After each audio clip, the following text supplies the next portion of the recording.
Joe Langton here, Julia Langton there. Want to thank you for listening to our first episode of Automating Success. But this is not the first take. This is actually the third take today. So, little crazy thing to get us started here today. First take, I totally mess up. I didn't end the session. Anyways, our producer says this is a very normal thing people do when they do their podcast, but I was pretty upset about it. So then we did the second one. Then someone's breaking into our Zoom call trying to hack us. I mean, seriously, we felt like we crushed it. And then we got hacked in the middle of a Zoom call. It says they're stealing my personal information. It got a little crazy for a minute. But, this is what Julie and I do. See, we're still smiling big.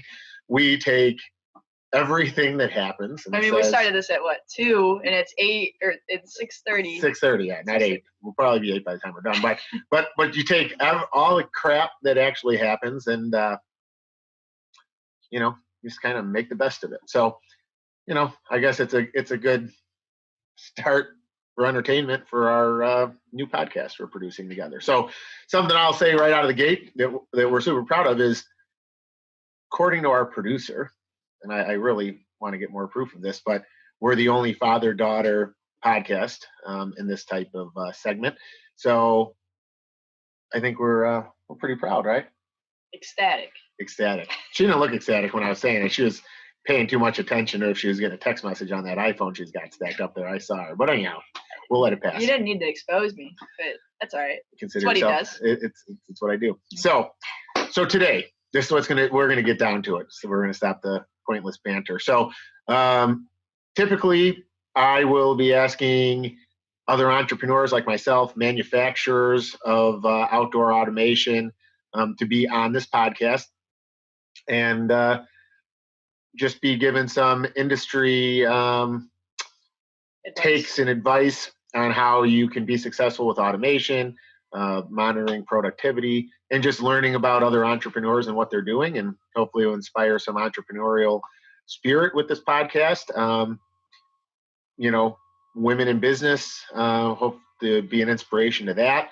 When it comes to business succession, most people want to have some sort of succession, father to son. I'm a father to daughter. So hopefully we're going to inspire some people that might be interested in that. So Julie and I think we have a lot of quality content to offer, and we hope that you guys agree. One of the things that we're actually going to even be doing with this podcast, we're trying to figure out, I'm 41, she's 19, and we seem to be arguing a lot about our podcast music. So, even something we're going to do, we want to try to be interactive is through Facebook, Instagram, Twitter. We're going to air different songs at the beginning of these podcasts, maybe the one I want for my interview, one she wants when I interview her, and then you guys get to vote and kind of narrow it down and tell us what we should play. Please vote for me because I don't like his options. All of them are bad. Anyways. You guys decide. I'm not going to even try to sway you one way or another. I think the music's going to speak for itself, but that's it. So anyways, Julia today is going to interview me. And then in the next podcast episode that we pray and hope that you're going to tune into, I will be interviewing her. And then from there, we'll start interviewing people that I see as a mentor or other businesses that we see to be as successful, if not more successful than our businesses, different manufacturers, things like that. And we'll go from there. We'll I don't know. Start it off. Julius wants to kick it off. We'll kick it off pretty basic. Tell us a little bit about yourself, your background, your family, your first job, everything and more. Maybe your bad music tastes, whatever you got. All right. So first of all, you just kicked off a bunch of things there. So we might have to keep me more bullet pointed. All right, family. All right. So family. I'm from a family of 5. I'm the oldest son. I'm also the largest son. I like to say that. My brother John hates that I always bring it up, but it's the truth. I have 2 great parents that have been together, happily married still all my life. Dave and Liz Langton. My dad was a union laborer, then went from that to working at the City of Elgin, streets department. loved his job, loved the people he worked with. My mom worked at the rec center, City of Elgin. So they were both city employees. My sister Vicky is very, very smart woman, trauma nurse at Loyola. My brother John is co-owner of all of the businesses that we're going to talk about here today and in the future. My brother Matt worked for John and I a little bit when he was going to college, but now he's a special needs teacher and a dean at the local school district, really doing great things. And then my youngest sister, Maria, who I like to call one of the bookends of the family. I say because we're two good-looking people, and what better to be the bookends? But that pisses off all my other brothers and sisters too, which I'm sure they'll be pissed off when they're listening to this, and they know I say it with just pure fun and joking. But anyhow, she's also a nurse at Loyola, and I don't know, kind of much like my brother John and I get to work together all the time. Those two carpool together to work. I actually feel bad for my brother Matt. He's the only person that doesn't get to do that. So family, that's the family. My mom is my parents are devout Catholics. I was born and raised Catholic. When it comes to faith, I'm kind of like just neutral, I guess, to it at this point. My mom hates when I say that, but just being honest, this is where I am in life right now. I'm going to call myself a non-believer. I'm just not. I'm not going to church every Sunday. It drives my mom nuts. But anyhow, that's that. Family background, a little bit of religious start with background. Their first job, maybe. So my first job, I actually was a carryout at Menards. Actually, that's where I met my now ex-wife at Menards. We went to such a big high school, believe it or not. We went to the same high school together and didn't even realize that she was a year older than me. And it took working at Menards to realize that we went to the same school together.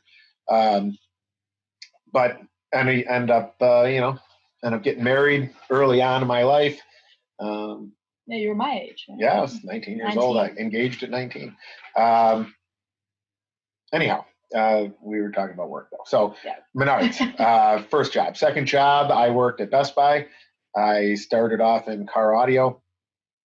Sales, went to car audio supervisor, went from car audio supervisor to mobile installation technician. And before I knew it, I was traveling around the region, firing underperforming supervisors and their staff, rehiring people.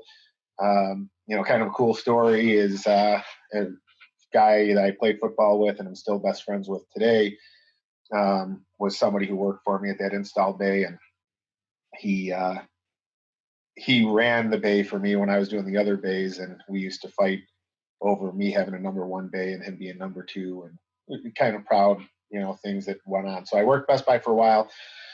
And because of my success there, Best Buy actually is who ended up sending me to ECC, Elgin Community College, for small circuit and analysis. Made it about a year and a half through there, and then got recruited by IBW 117, became a union electrician, and was in that career for 11 years. But while I did that, I also had started my snow removal company at 19. So that kind of gets me to the next phase of things, where I went from working at Best Buy, became a union electrician. I was an apprentice, didn't make enough money doing that. Found out she was on the way. And I met a guy that needed some work for somebody to do a job for him. Actually, he plugged in too many Christmas lights to a circuit, fried it. So I had to do some wiring at his house. Really frowned upon, by the way, as a first-year apprentice doing side work. If the union found out, they would not have been happy. But I did it. That's where I met one of my mentors, Howard, owns a snow removal company, Great Lakes Snow Systems. And I, started working under him as a subcontractor. That worked out for a few years. But something I realized about myself a long time ago was I am very much an alpha personality. I like to do things my way. I like to hire people my way. I like to let people go my way. So it kind of didn't work for me to work under someone as a sub, and I knew it wasn't going to work for me to just run his company. I knew I was going to want it to be my company, my name. So hard decision I had to make to leave. But him and I, we've always had great respect for each other. Never gone after his accounts. He's never gone after mine. So worked out. Everything worked out fine. So started Langton Snow Solutions, all while I was still an electrician. And that company has thrived, 290 employees strong. Now we have achieved top 26 in the nation. And that's impressive because we only do snow removal in Northern Illinois. So we're a self-performing company here in Northern Illinois, and we still have hit that spot. Then we went to Langton Group Landscaping, and just business after business has grown from that start. Yeah. So then I guess going off that, how your original business idea changed, and you already hit a couple of them, but what are the newer things that you have going on too that you? Yeah. So what I found that's always happened for me is I've had the ability to grow ideas and have supporting businesses to my core business. So new ideas that have come up now that I've seen over the past several years is, okay, when I got into snow removal, I said I was only going to be a snow contractor. Then we became a snow contractor, got dragged into landscaping. And I say dragged in because I really did not want to be a landscaper. I used to tell people, I make $44 an hour. What do I need to landscape for? I had no need at the time, but the customers needed that. So the customers liked the level of service we provided them in snow removal, so they wanted that level in landscaping. Now, to answer your question, 4 years ago now, I see robotic lawn mowing, and I'll never forget the person at the Husqvarna booth said, "Oh, you're a landscaper, you own Langton, you're never going to want this because it's going to take your jobs." And I said, "Listen, I'm an entrepreneur. I don't sit on a lawnmower. I hire people to sit on lawnmowers. Let me take a look at the technology." So that I'm very excited and passionate about, because that moment in time has made me realize the thing I'm most passionate about right now, which is taking our industry and uniting us, opening people's minds in our industry to realize that automation is our friend, not our enemy, to help them understand the numbers in a way that the manufacturer cannot, help them understand how to take an employee that they were using to do a job that had a ceiling that they could never pass. Some people would call them glass ceilings, but basically someone that's going to cut grass for the rest of their life can never do anything other than cut grass unless you move them into hardscape or something else, or management. So now one of the things that I feel like we do is, and I want to do, is teach people to take that employee, put them in a better profit center, and let something automated do what's going to cap that employee and keep them low income the rest of their life. From that now comes the franchising idea, AOS franchising, that we're launching and doing.